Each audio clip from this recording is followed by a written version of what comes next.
Welcome, Seeker. Before we begin, let me tell you something about the place you are about to enter. Emberhollow was not built, it was awakened. Long before borders or kingdoms, there existed only the Veil, a quiet, luminous in-between where possibility gathered without shape. And from that veil, 5 great currents of magic condensed into a living world: flame, light, shadow, life, and tide. Each current carved a domain. Each domain bred its own guardians, and each guardian now watches, waiting not for the perfect traveler, but for the honest one. This is the realm of Emberhollow, a place you travel through to grow. It does not fix you. It returns you to yourself. What you are about to hear is a 30-day pilgrimage through the 5 domains. 1 small habit per day, each one tied to a domain, a creature, and a lesson that has been taught in this realm since the first age. You will carry nothing heavy. You will be asked for nothing extreme. Only presence, only honesty, only the willingness to place 1 foot in front of the other, even on the days when the path feels invisible. Most people fail at building habits because they attempt too much too fast. They charge through the gates with swords drawn, fueled by a burst of borrowed motivation. And within days, the fire dies, the blade dulls. They retreat and whisper to themselves that they are not disciplined enough. But that is not what happened. What happened is they tried to force the gate. And as the old teaching of the mirror arc reminds us, a gate cannot be taken. It can only be met. During the Third Age, a party of travelers in Moonstone Valley sought certainty, not truth. They tried to prise the moonstone from the mirror arc, believing they could own clarity. The keystone slipped into the still pool beside the arch and became unreachable. The gate vanished. Those who forced passage returned, not changed, but hollowed. It was only restored when a single traveler approached without demands. She named what she feared. She released what she clung to. She allowed the valley to see her fully, and the keystone rose again. That is how this journey works, not by force, not by perfection, by honest intent. Here is the structure. There are 4 phases. Each one aligns with the domain and its guardians, and each one builds upon the last. Phase 1 is called the Ember Ascent, days 1 through 7. We begin in the Ember Highlands, domain of the dragons. Phase 2 is called the Meadow Restoration, days 8 through 14. We cross into the Silver Meadows, domain of the unicorns. Phase 3 is called the Brightwood Awakening, days 15 through 21. We pass into the Brightwood Forest, domain of the Fey Courts. Phase 4 is called the Tidesong Integration, days 22 through 30.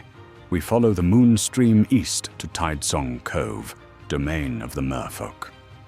And threading through every phase is Moonstone Valley, the central crossroads, domain of the Moonstone Owls, who hold wisdom and clarity. Now, let us begin. Phase 1, the Ember Ascent. We enter through the Ashen Pass, where the air thickens with the scent of hot iron. Ahead stands the ancient gate, a heavy basalt arch set into the cliff face, its inner rim smoothed by centuries of flame. At its crown, an ember crystal sits in a dark metal claw mount, glowing faintly. The hairline fractures in the stone only illuminate when intent is true. The dragons do not greet you with fire. They greet you with stillness. They watch. They respect calm consistency under stress, truthful self-assessment, and above all, follow-through. In the Ember Highlands, power is never neutral. It always costs something. and it must be carried with maturity. This week, you will make 7 small vows. Not grand declarations, quiet oaths, the kind the Hearth Guardians honor most. Day 1. Securing the base camp. When you wake tomorrow, make your bed, immediately. Before your feet have fully adjusted to the cold floor, before you reach for your phone, before a single decision has been made, pull the sheets straight, arrange the pillows. In the Ember Highlands, every expedition begins by securing camp. The dragons do not march into the mountains with a disheveled base behind them. Order at the origin creates order on the path. This is your first vow, a small one. But the Keystone Keepers, those ancient dragons who guard the ember anchors of hope, know that the smallest kept promise is worth more than the grandest broken one. Day 2. The morning elixir. Before you consume anything else, drink 1 full glass of water. Not coffee, not tea, water. Your body has been fasting for hours. In the language of the Highlands, your fire has burned low through the night. Water is not just hydration, it is fuel for the ember. The dragons teach that a flame fed carelessly burns out. A flame fed deliberately endures. 1 glass, that is all. You are stoking the furnace before asking it to forge anything. Day 3. The shield of breath. Before you check your phone, take 5 deep belly breaths. Inhale through the nose for 4 counts. Hold for 4. Exhale through the mouth for 6. In the Ember Highlands, there is a creature known as the Wanderer, a young dragon still learning consequence. The Wanderer's first lesson is always the same. Before you breathe fire, learn to control the breath. The moment you open your phone, the world charges at you. Messages, notifications, demands. Your breath is the shield. It creates a boundary between the stillness of your morning and the noise of the world. You are telling the fire where to go instead of letting it scatter. Day 4. The hero's stance. Stand, roll your shoulders back, unclench your jaw, lift your chin. Hold this for 60 seconds. The dragons of the Ember Highlands do not slouch, not out of vanity, but because posture is a declaration. A collapsed body tells the nervous system to retreat. An open body tells it to engage. You are not pretending to be strong. You are giving your body the physical shape of readiness. In the Highlands, they call this the oath posture, the stance you take before you make a promise. Take it now, even if the only promise is to finish this day with intention.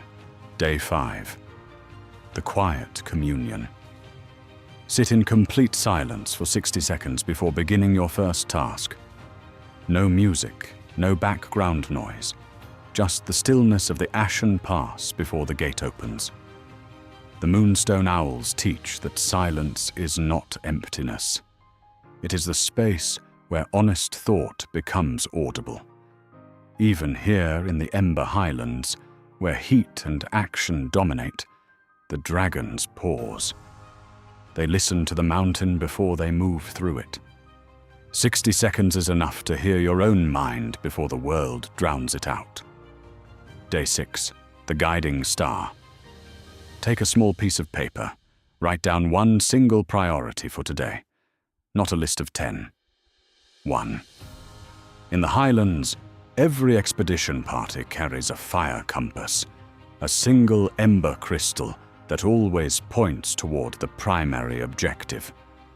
Not because there is nothing else worth doing, but because in treacherous terrain, divided attention is deadly. Your note is your fire compass, 1 guiding star. If nothing else gets done today, this 1 task makes the day a kept vow. Day 7. Breaking the tether. For the first 10 minutes after waking, Keep your phone in another room. There is a tale told in the Ember Highlands about chains made not of iron, but of habit. The dragons call them ash tethers. They look like nothing. They weigh nothing. But they bind the traveler to the ground more effectively than any dungeon. Your phone is an ash tether. It pulls you into reaction before you have had a single moment of intention. 10 minutes without it. That is all. Prove to yourself that the morning belongs to you. That completes phase 1. The Ember Ascent. 7 mornings, 7 quiet oaths. If you have followed along, you now carry something the dragons recognize. Not perfection, consistency. And in the Ember Highlands, that is the only currency that matters. Before we leave, take your token. A small basalt chip and an ember crystal. Not as trophies, as reminders. You passed through the ancient gate, and the fractures in the stone glowed for you. Now we descend. Phase 2. The Meadow Restoration.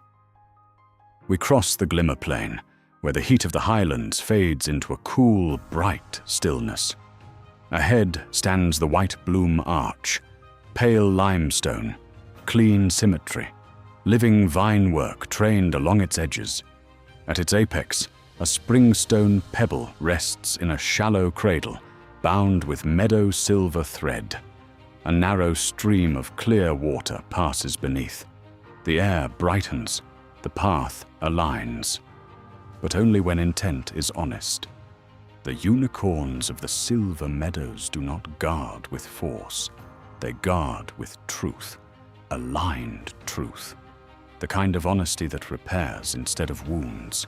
They tend to approach the exhausted and the grieving, and they reject kindness without honesty. When a unicorn stands near you, the blessing is subtle. A steadier breath, a clearer mind, a quiet return of self-respect. This week you will clear the path, not inside yourself, but around yourself.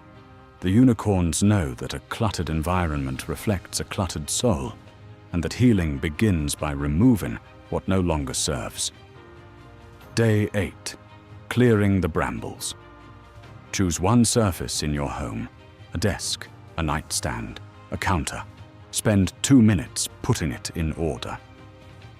In the Silver Meadows, the paths are maintained by the unicorns themselves.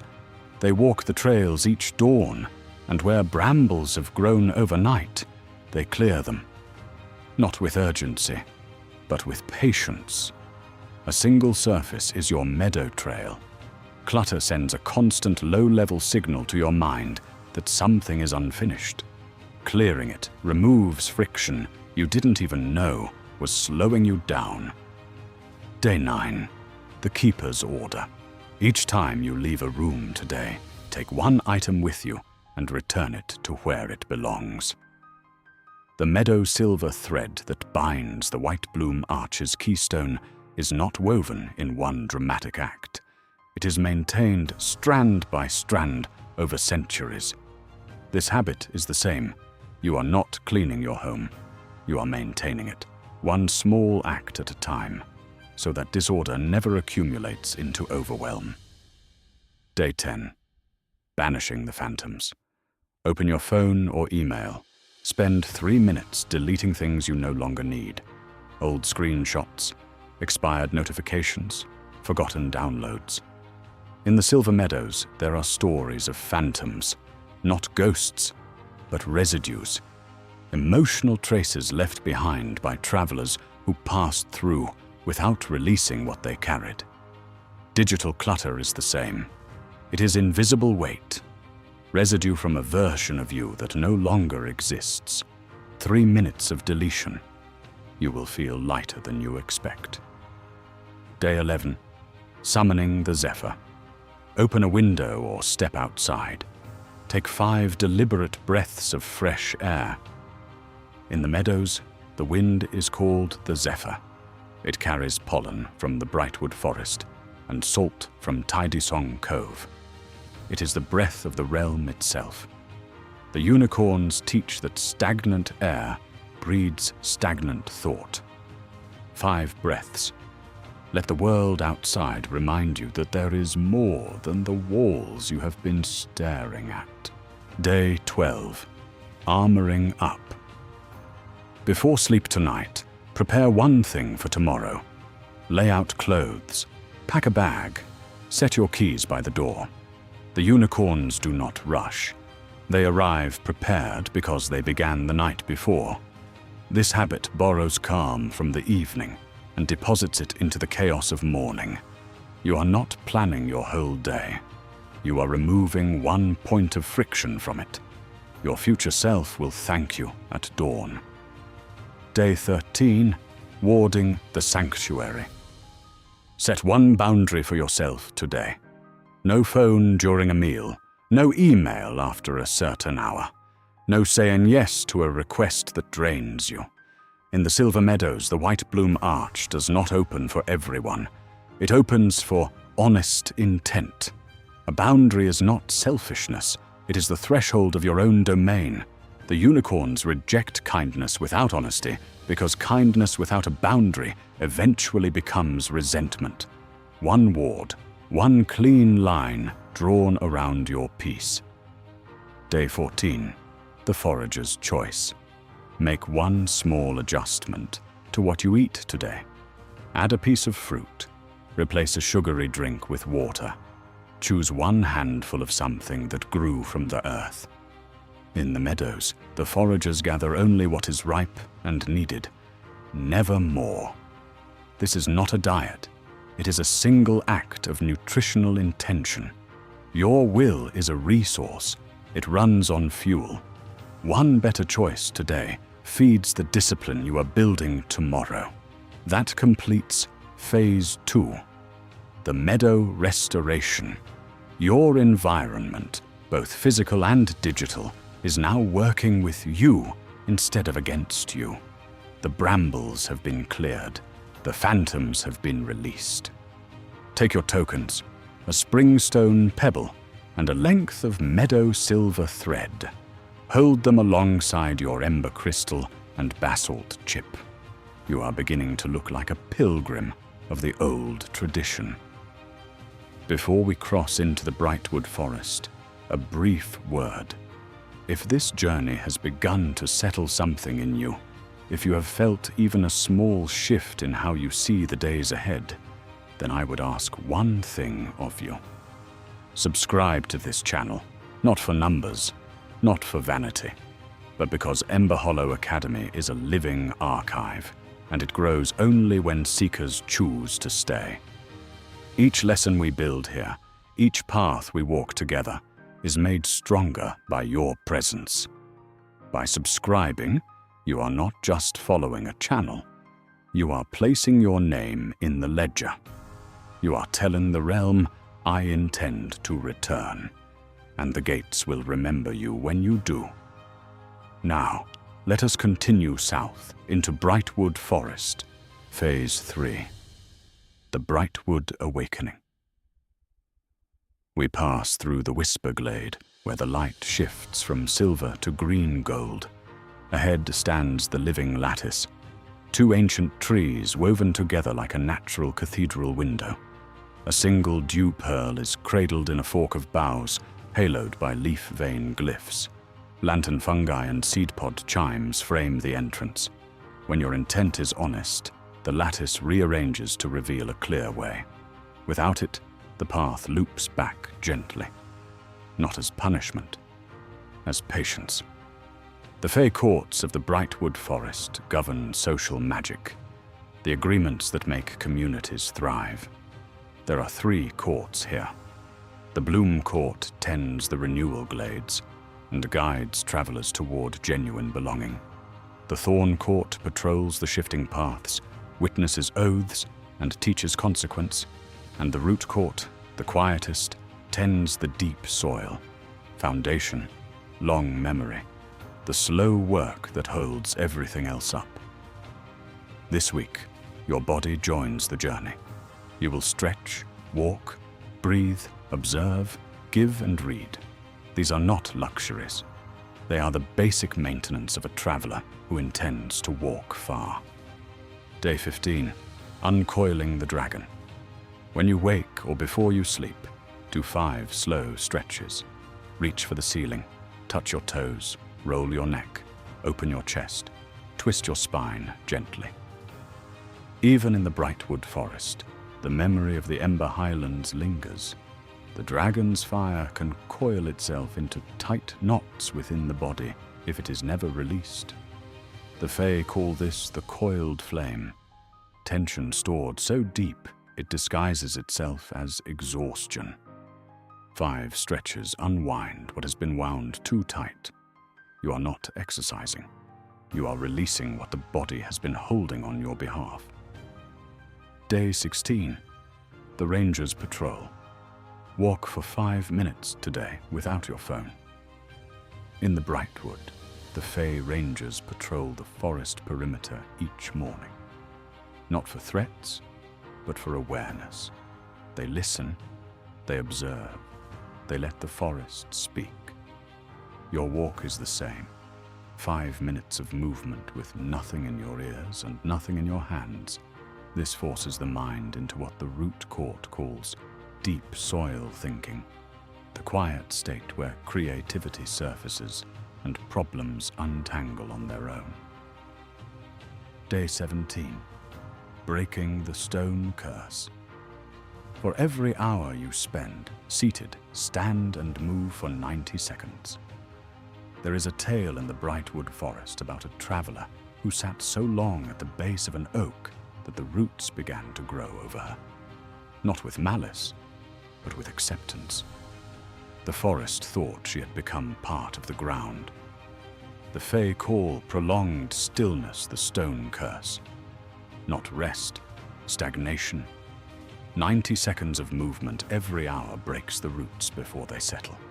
You are reminding your body that you are still a traveler, not a fixture. Day 18. Sensing the vessel. Set a timer for 2 minutes. Close your eyes. Scan your body slowly from the crown of your head to the soles of your feet. Notice where you feel tension. Notice where you feel ease. Do not try to fix anything. Just observe. This is a practice taught by the moonstone owls who visit the Brightwood canopy at dusk. They call it the silent witness, the ability to observe without reacting, to notice discomfort without immediately trying to escape it. 2 minutes. That is all. Day 19. The Alchemist's Bellows. Set a timer for 2 minutes. Breathe in for 4 counts. Breathe out for 6 counts. The exhale is deliberately longer. In the Brightwood, the Bloom Court tends a furnace they call the Bellows of Renewal. It does not burn hot. It burns slow. Steady heat that coaxes seeds open rather than scorching them. A longer exhale tells the body to lower its guard, soften its grip, and release. You are not just breathing. You are tending the bellows, turning agitation into calm with nothing but air and intention. Day 20. Casting the light. Do one small act of kindness today. Send an encouraging message. Offer a genuine compliment. Help someone without being asked. The Bloom Court teaches that joy is not found. It is cast, like light through a lantern fungus. When you shift your focus from your own burdens to someone else's experience, something shifts within you too. Those tiny floating lights you see drifting through the Brightwood canopy at twilight, the Fae call spark motors, and they say they appear whenever a creature chooses generosity over self-protection. One act, one light cast outward, and the forest brightens for both of you. Day 21. Studying the ancient texts. Before you sleep, read 2 to 5 pages of a book, a physical book if possible. In the Brightwood, the Root Court maintains the Deepwood Library. vast shelves carved into the trunks of the oldest trees, filled with texts that predate the Lantern era. The Fae believe that reading before sleep is not entertainment.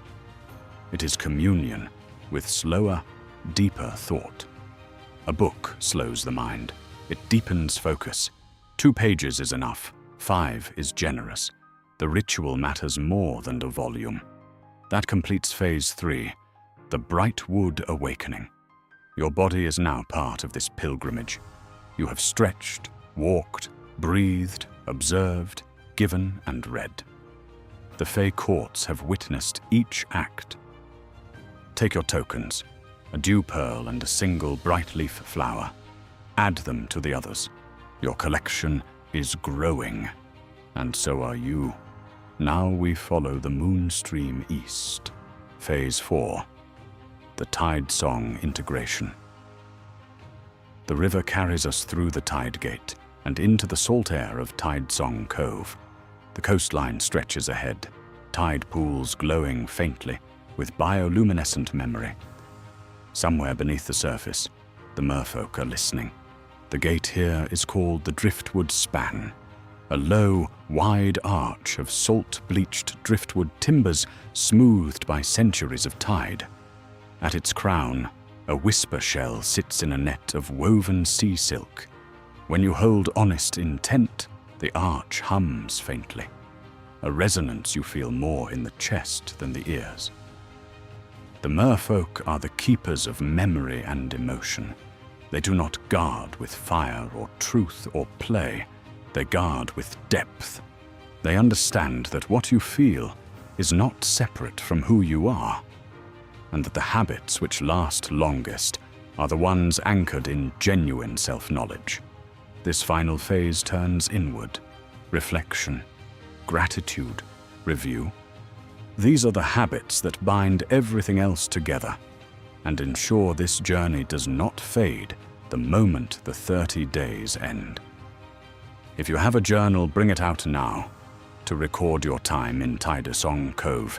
If not, any notepaper will do.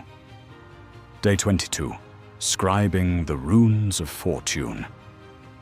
Before you sleep, write down one thing you are genuinely grateful for. Not a generic answer. Something specific that happened today.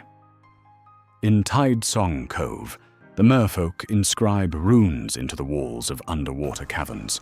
Not spells, records, moments of fortune they wish to preserve against the erosion of time. One specific entry. Written, not merely thought. The act of writing forces precision, and precision forces sincerity. Day 23. Emptying the flask. Spend 3 minutes writing whatever is on your mind. No structure, no grammar, no audience.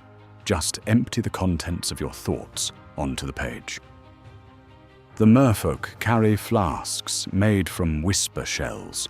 Throughout the day, when emotion builds, they speak into the flask and seal it. At dusk, they open the flasks over the tide pools and let the water carry the words away. Your journal is your flask. The mind loops. It replays conversations, rehearses fears, revisits old failures. Writing breaks the loop. 3 minutes. Let it pour out. The tide will take it.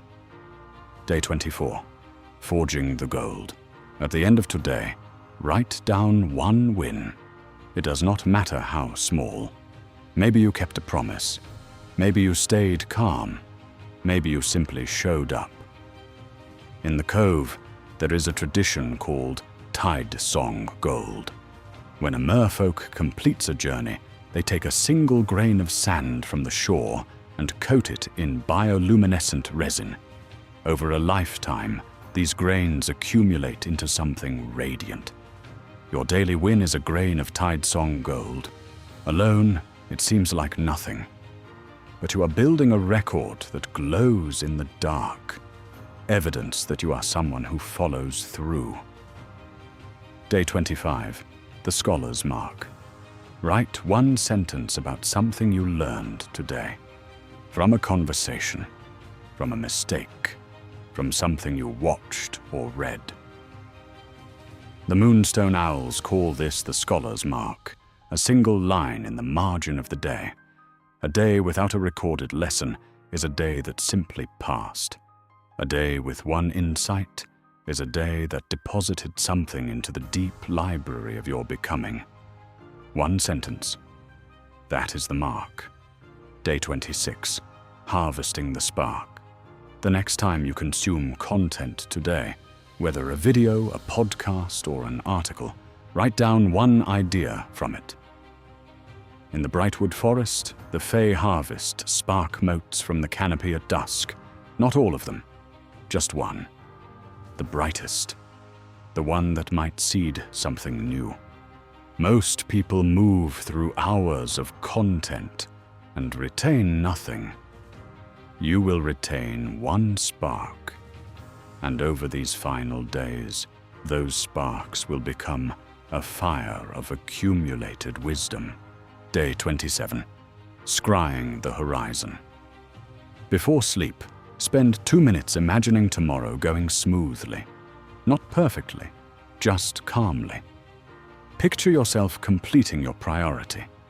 Picture yourself responding to stress with steadiness. In Tidesong Cove, the merfolk practice a ritual called scrying. They gaze into the tide pools at dusk, not to see the future, but to rehearse it. The pools mirror emotional states, and by imagining calm, they train themselves to expect it. When tomorrow's challenges arrive, your mind will already have a blueprint. Day 28. Drawing the map. Each evening, write down your top 3 tasks for tomorrow. Not 10, not 5, 3. In Moonstone Valley, the great cartographers of the Lantern era never drew a map with more than 3 routes marked. Not because more paths did not exist, but because a map with too many lines becomes unreadable. Your 3 tasks are your 3 routes. When you wake, there will be no hesitation, no decision fatigue. The map has already been drawn. Day 29. Consulting the Oracle. Before bed, review your schedule for tomorrow. Note any commitments. Note any potential pressure points. The Moonstone Owls serve as oracles in the valley. Travelers visit them not for prophecy, but for preparation. The owls do not tell you what will happen. They help you see what is coming, so you can meet it without panic. 2 minutes of review tonight prevents hours of reactive stress tomorrow. Day 30. The Master's Ledger. Sit down, open your journal, your tracker, or whatever record you have kept. Review the past 30 days. In the Fourth Age, when Emberhollow embraced its purpose as a pilgrimage realm, the tradition of the Master's Ledger was born. At the end of every journey through the 5 domains, the traveler sits in Moonstone Valley and reviews what they have gathered. Not just tokens, insights, kept promises, moments of failure met with return instead of retreat. Look at what you completed. Look at what you missed. Look at the days you showed up when you did not feel like it. This is not a scorecard. It is a mirror, and what it reflects is not perfection. It is persistence. You have now walked through all 5 domains.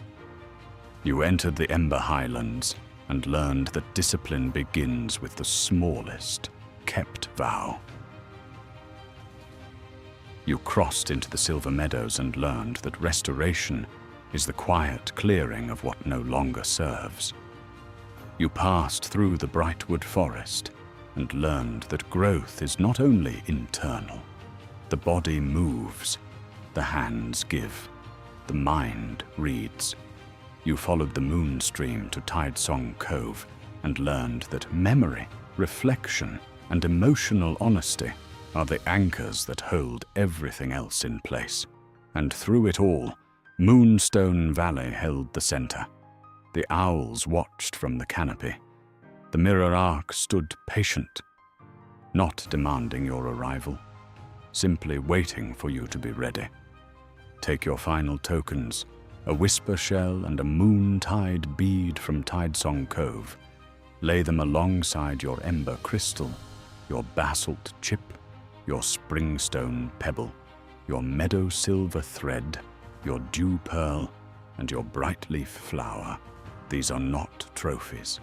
They are keystones, personal anchors to the qualities each domain returned to you. If you miss a day, you haven't failed. You have simply paused on the trail. The dragons do not demand perfection. The unicorns do not punish stumbling. The fae do not mock the lost. The merfolk do not forget the struggling. And the owls do not judge the confused. They witness, they wait, and when you return to the path, they walk beside you again. Emberhollow never fixes you, Seeker. It returns you to yourself. The gates remain open. You are welcome to walk this path again whenever you need it. And next time, you will walk it differently. Not because the path has changed, but because you have. I have prepared something for you. A 30-day quest map you can print, pin to your wall, or keep beside your journal. Each day is marked with its habit, its domain, and a place for you to record whether you kept the vow. It is completely free. You will find the link in the description below. And if you are not yet ready to set down your lantern, there is another path waiting for you, with the next video on your screen now. Step through. The realm has more to show you. Until next time, walk steady, my friend. Keep your word in small ways, and I will see you on the path.